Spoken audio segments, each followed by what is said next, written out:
Hello students, welcome to ma'am classes. और ये है क्लास 12th का लेक्चर नंबर 10। इसके पिछले वीडियो में हम लोगों ने विद्युत क्षेत्र की तीव्रता निकालना सीखा था अच्छी स्थिति पे, इंडॉन पोजीशन पे। आज के वीडियो में हम लोग सीखेंगे कि निरक्षीय स्थिति पे विद्युत क्षेत्र की तीव्रता कैसे निकालते हैं, द्विध्रुव के कारण इक्वेटोरियल पोजीशन पे कैसे निकालते हैं। तो चलिए टाइम को बिना वेस्ट किए हुए आज की क्लास स्टार्ट करते हैं। तो बेटा, निरक्षीय स्थिति का क्या मतलब है?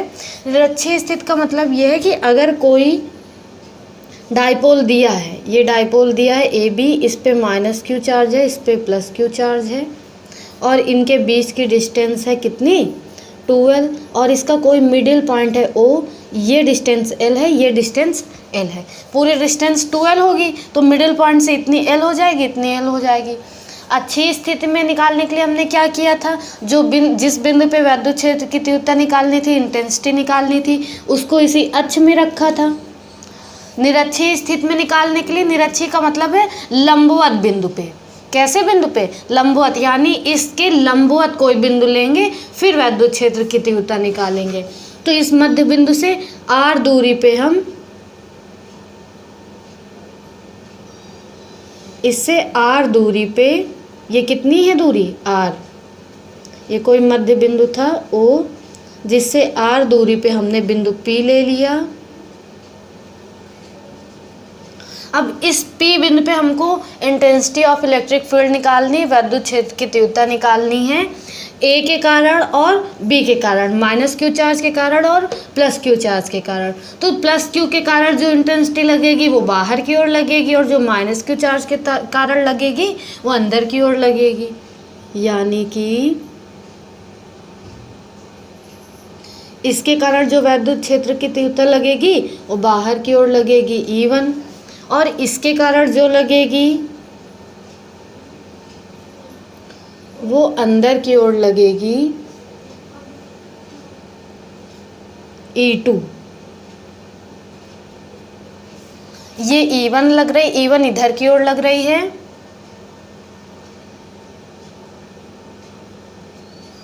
E1 इधर की ओर लग रही है, और E2 अंदर की तरफ लग रही है। इतनी बात क्लियर हुई। E1 E2 हमको पता चल गया। E1 E2 के बाद अब एक इधर को लग रहा है, एक इधर को लग रहा है, तो इनका परिणामी निकालेंगे, इनका औसत निकालेंगे। तो औसत किधर की ओर जाएगा? इधर की ओर जाएगा E। और E1 जो P पॉइंट पे है, जो प्लस Q के कारण P पॉइंट पे लग रही, ऊपर की तरफ E1 साइन थीटा लगेगी, ये साइन घटक है और ये कॉस घटक होगा। जो लंबवत घटक होता है उसे साइन थीटा कहते हैं, जो ऊर्ध्वाधर घटक होता है उसे कॉस थीटा कहते हैं। सेम एज E2 के कारण भी लंबवत घटक ऐसे नीचे की ओर रहेगा, और यानी कि लंबवत घटक साइन थीटा नीचे की ओर रहेगा, और ऊर्ध्वाधर घटक कॉस थीटा इसी दिशा में रहेगा। यानी साइन थीटा एक दूसरे को कैंसिल कर देंगे, तो घटक कौन सा बचेगा? केवल कॉस थीटा बचेगा। साइन थीटा एक दूसरे को क्या कर देंगे? कैंसिल कर देंगे, तो केवल कौन सा घटक बनता है? कॉस थीटा बचता है। जो ऐसे लग रहे हों, जो घटक लंबवत लग रहे हैं उन्हें हम साइन थीटा कहते हैं, जो घटक अक्ष पे लग रहे हैं, ऊर्ध्वाधर लग रहा हो, उसे हम कॉस थीटा कहते हैं। तो इसमें कॉस थीटा बचेगा, साइन थीटा एक दूसरे को क्या कर देंगे? कैंसिल कर देंगे। तो इसलिए निरक्षीय स्थिति में केवल कॉस थीटा दिखाते हैं। इतनी बात क्लियर हुई। अब हमको विद्युत क्षेत्र की तीव्रता निकालने के लिए क्या चाहिए? इनके बीच की डिस्टेंस चाहिए, P से B की डिस्टेंस, P से A की डिस्टेंस। कैसे निकलेगी? देखिए, ये इनके बीच में 90 डिग्री का एंगल बन रहा है, यानी ये एक समकोण त्रिभुज हुआ, राइट एंगल ट्रायंगल हुआ। इसमें हम पाइथागोरस थ्योरम लगा देंगे। Hypotenuse square is equal to base square पर hypotenuse square is equal to base square plus perpendicular का स्क्वायर। कर्ण स्क्वायर बराबर लंब स्क्वायर प्लस आधार स्क्वायर। यही है पाइथागोरस थ्योरम, पाइथागोरस प्रमेय, ये लगा देंगे। अब बताइए कर्ण क्या है? जब हम इस ट्रायंगल की बात करेंगे तो कर्ण पी भी है, जब इस ट्रायंगल की बात करेंगे तो कर्ण ए भी है। तो हम पहले इस ट्रायंगल की बात कर रहे हैं पी बी। PB का स्क्वायर बराबर लंब क्या है R, R का स्क्वायर, आधार क्या है L प्लस L का स्क्वायर। ये इधर स्क्वायर लगा, इधर अंडर रूट के रूप में आ जाएगा।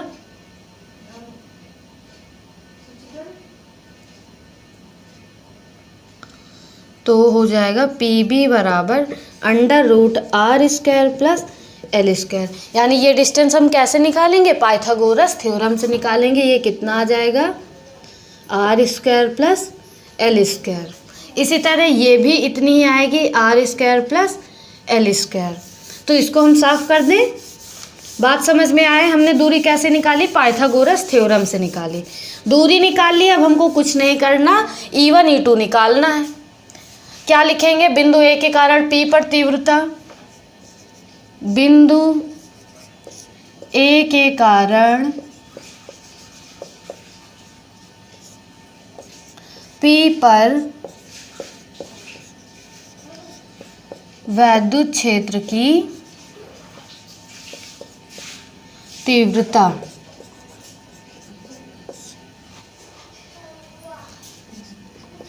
E2 क्या आएगी, 1/4 pi epsilon not into Q upon R square. अब इन दोनों के बीच की दूरी कितनी, under root R square plus L square, under root R square plus L square है, तो यही हम रख दें 1/4 pi epsilon not Q upon under root R square plus L square. ये समीकरण 1 बन जाएगा। इसी तरह बिंदु B के कारण P पर वैद्युत क्षेत्र की तीव्रता, बिंदु B के कारण, बिंदु B लिख दें या प्लस Q आवेश लिख दें, उससे कोई दिक्कत नहीं है। क्या लिख दें, प्लस Q आवेश। इसी तरह यहाँ पे माइनस Q आवेश भी लिख सकते थे। तो A पे कौन सा आवेश रखा है, माइनस Q, B पे कौन सा रखा है, प्लस Q, तो उससे कोई दिक्कत की बात नहीं है। प्लस Q के कारण बिंदु P पर वैद्युत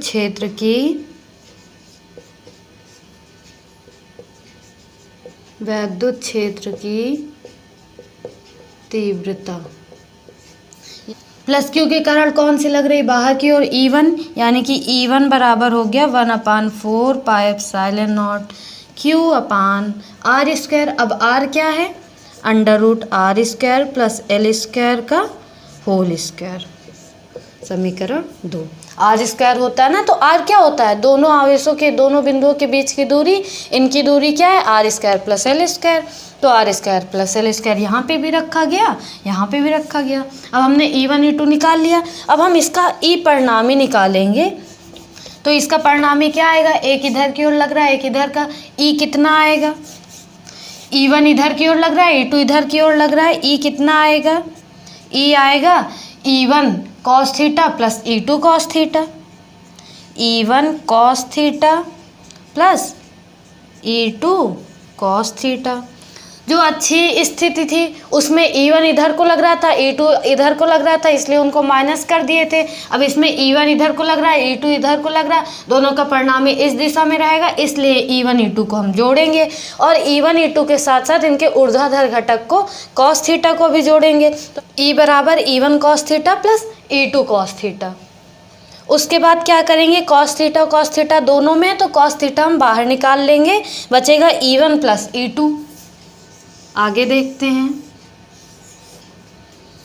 यानी E बराबर आ जाएगा, कॉस थीटा बाहर आ जाएगा, अंदर बचेगा E1 प्लस E2। अब हम यहाँ पे E1 E2 की वैल्यू रख देंगे, तो E बराबर हो जाएगा कॉस थीटा। E1 का मान कितना, 1/4 pi epsilon not Q upon under root R square plus L square का whole square plus 1/4 pi epsilon not Q upon under root R square plus L square का whole square. हमने कुछ नहीं किया, केवल E1 और E2 की value उठा के यहाँ पे रख दी है।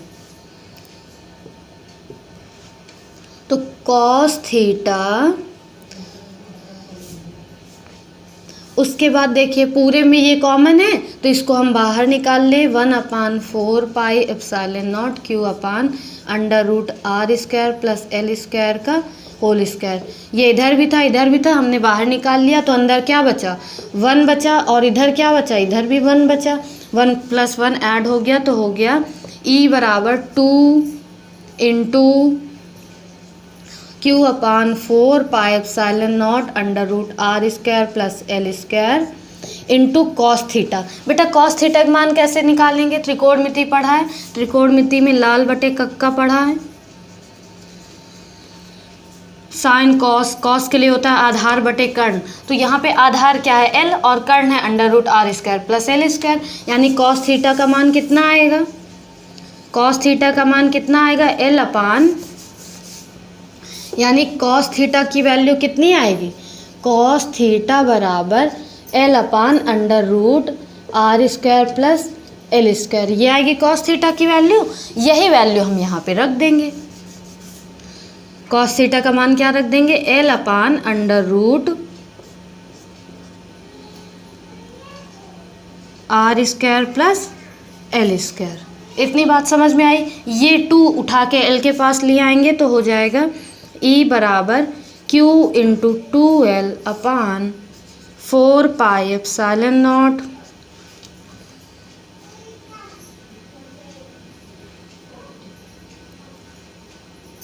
अब देखिए इसकी पावर 2 है, इसकी पावर क्या होगी 1 है, पावर में कुछ नहीं तो पावर 1 होगी। और देखिए आधार आधार बराबर हैं, जैसे x की पावर 1 हो गुणे x की पावर 2 हो तो हम 2 और 1 को ऐड कर देते हैं। क्यों, क्योंकि गुणे में घाते क्या होती हैं ऐड होती हैं, मल्टीप्लाई में पावर ऐड होती हैं, तो 2 और 1 क्या हो जाएगा मिलके 1 हो, 2 और 1 मिलके क्या हो जाएगा 3 हो जाएगा। तो हम क्या लिख दें under root R square plus L square की पावर 3। इतनी बात क्लियर हुई। Q इंटू 2L बराबर क्या होता है,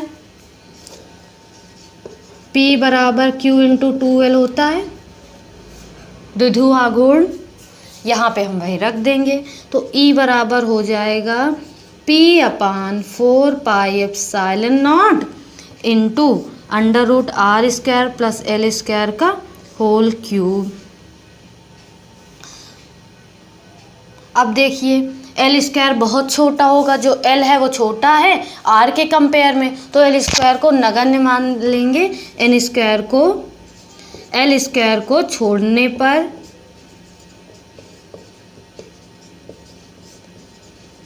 क्यों, क्योंकि L square is less than R square.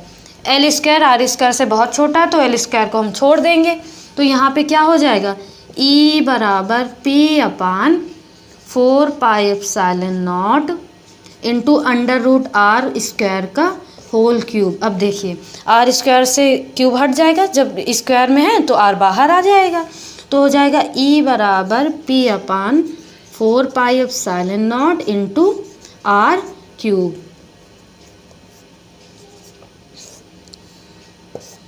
यही हमारा वैद्युत द्विध्रुव की अच्छी स्थिति, यही हमारा वैद्युत द्विध्रुव की निरक्षीय स्थिति के लिए व्यंजक है। E बराबर P upon 4 pi epsilon not R cube. यानी हमको क्या बात समझ में आई, निरक्षीय स्थिति में P अपान आर क्यूब होता है और अच्छी स्थिति में 2P अपान आर क्यूब होता है। बात आपको क्लियर हुई। क्या करना है निरक्षीय स्थिति में व्यंजक निकालने के लिए, सबसे पहले हमको एक द्विध्रुव लेना है माइनस क्यू आवेश प्लस क्यू आवेश, इसके मिडिल पॉइंट से आर दूरी पे बिंदु P ले लेना है P। अब उसके बाद बिंदु प्लस क्यू आवेश के कारण वैद्युत क्षेत्र की तीव्रता बाहर की ओर, माइनस क्यू आवेश के कारण अंदर की ओर, E1 E2 पता चल गए। उसके बाद हमको PB और AP की डिस्टेंस चाहिए, वो कैसे निकालेंगे, ये समकोण त्रिभुज बन गया तो कर्ण स्क्वायर बराबर लंब स्क्वायर प्लस आधार स्क्वायर से ये निकाल लेंगे। कर्ण स्क्वायर बराबर लंब स्क्वायर प्लस आधार square under root R square plus L square, इनके बीच की दूरी निकाल लेंगे। दूरी निकालने के बाद एक चीज़ हमको और याद रखनी है कि यहाँ पे 2 घटक बनेंगे, साइन घटक कॉस घटक, इसका भी 2 घटक बनेगा साइन और कॉस, तो साइन घटक एक दूसरे को कैंसिल आउट कर देंगे, केवल बचेगा कॉस थीटा वाला घटक, तो वही हमको करना है। E2 A के कारण P पर वैद्युत क्षेत्र की तीव्रता E2 अंदर की ओर है तो E2 निकाला 1/4 pi epsilon not Q upon under root R square plus L square का होल स्क्वायर होगा। यहाँ पे आर स्क्वायर होता है ना, वहाँ पे सही रखा गया, यहाँ पे लिखने स्क्वायर लगाने में गलती हो गई, क्योंकि यहाँ पे क्या होता है आर स्क्वायर होता है। आर का मान ये पूरा है तो इस पूरे का स्क्वायर करेंगे। देखिए यहाँ पे सही रखा गया है, लेकिन यहाँ पे लिखने में गलती हो गई, तो इतनी इस छोटी गलती से आपको भी बचना है। बात क्लियर हुई? यहाँ पे स्क्वायर लगाना था। तो E2 बराबर 1/4πε0 Q1/√r square plus L square का होल स्क्वायर। ये बन गया इक्वेशन सेकेंड। अब P बिंदु पर B बिंदु के कारण विद्युत क्षेत्र की तीव्रता निकालनी है। तो E1 बराबर 1/4πε0 Q इनकी दूरी कितनी है r square plus L square, तो √r square plus L square का होल स्क्वायर। होल स्क्वायर क्यों कर रहे हैं? क्योंकि फॉर्मूले में r स्क्वायर होता है और r का मान यहाँ पे क्या है √r square plus L square, तो इसका स्क्वायर जरूर करेंगे। उसके बाद इसका कॉस थीटा घटक, इसका कॉस थीटा घटक दोनों जुड़ जाएंगे, तो E1 cos theta plus E2 cos theta. Cos theta दोनों में कॉमन था, बाहर निकाल लिए, E1 प्लस E2 कर दिए। E1 E2 की वैल्यू रख दिए। E1 E2 के मान बराबर थे तो हमने कॉमन निकाल लिया, अंदर बचा 1 + 1, 1 + 1 2 हो गया। Q/4πε0 √r square plus L square का होल स्क्वायर। उसके बाद हमको कॉस थीटा का मान निकालने पे ध्यान देना है। कॉस थीटा का मान कैसे निकालेंगे? लाल बटे कक्का से क्या होगा? आधार बटे कर्ण। लाल बटे कक्का से कॉस थीटा का मान क्या होगा? आधार यानी कि L बटे कर्ण यानी √r square plus L square. तो कॉस थीटा का मान निकाल लिए। कॉस थीटा का मान निकाल के यहाँ पे रख दिया, इनका मल्टीप्लाई करा दिया, 2 उठा के L के पास रख दिया, तो हो गया Q × 12 4πε0 r square plus L square की। देखो इसकी पावर 2 है, इसकी पावर 1 है और ये सेम है, तो इनकी जो पावर होंगी वो ऐड हो जाएंगी। 2 + 1 3 हो गया। तो E बराबर, अब देखो ये भी याद रखना है, P बराबर Q × 12 होता है, तो Q × 12 की जगह हम क्या लिख सकते हैं? P लिख सकते हैं, वही हमने कर दिया। फिर यहाँ से एल स्क्वायर को छोड़ देंगे, क्योंकि जो एल स्क्वायर होगा वो आर स्क्वायर के कंपेयर में बहुत छोटा होगा। एल स्क्वायर को छोड़ देंगे तो यहाँ पे हो जाएगा √r स्क्वायर का होल क्यूब। आर स्क्वायर का अंडर क्या आएगा? आर आएगा, और आर का क्यूब।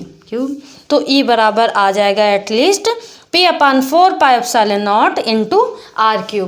बात क्लियर हुई? समझ में आ गया कैसे करना है? इसको एक बार आप लगाएं, ट्राई करें, और फिर भी कोई दिक्कत होती है तो उसको ज़रूर बताएं।